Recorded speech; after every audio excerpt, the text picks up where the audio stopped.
China artificial intelligence 2025 జనవరిలో ప్రారంభమైన DeepSeek తక్కువ ఖర్చుతో నిర్మించబడిన ఓపెన్ సోర్స్ మోడల్ అని ప్రశంసలు అందుకుంది. అంతా బాగానే ఉంది, కానీ చైనాకు చెందిన ఈ ఏఐ మోడల్తో భద్రతాపరమైన ఇబ్బందులపై ఆందోళనలు వస్తున్నాయి. ఇప్పటికే ప్రపంచవ్యాప్తంగా ఇటలీ, ఆస్ట్రేలియా సహా యుఎస్ ఫెడరల్ ఏజెన్సీలు డీప్సీక్ వాడకాన్ని నిషేధించాయి. అధికారిక కంప్యూటర్లు, డివైజ్లలో వాడటం లేదు.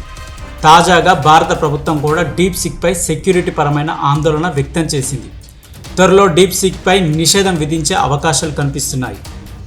చైనా ఏఐ సాధనమైన డీప్సీక్ను ఉపయోగించడం వల్ల నష్టాలు ఉన్నాయి. డేటా ప్రైవసీ, సైబర్ గూఢచార్యం, వినియోగదారులను డేటా స్టీల్ వంటి జరగవచ్చని ఇండియా ఆందోళన వ్యక్తం చేస్తుంది. ఈ విషయం సిఈఆర్టీ ఇన్లో దర్యాప్తులో తేలింది. ఎలక్ట్రానిక్ అండ్ ఇన్ఫర్మేషన్ టెక్నాలజీ మంత్రిత్వ శాఖ ఆధ్వర్యంలోని Indian institute emergency response team తమ పరికరాల్లో జెన్ ఏఐ అప్లికేషన్ను ఉపయోగించి భారతీయ పౌరులకు కలిగించే హాని గురించి విచారణ చేపట్టింది. చాట్బాట్కి ఇచ్చిన ఫ్రంట్లు, బ్యాటరీ వినియోగం వంటి డేటా, యాప్ల వాడకం, వేళ్ల క్లిస్టోక్ల ద్వారా కస్టమర్స్ బిహేవియర్ను ట్రాక్ చేసిందని ఈ విచారణలో తేలింది.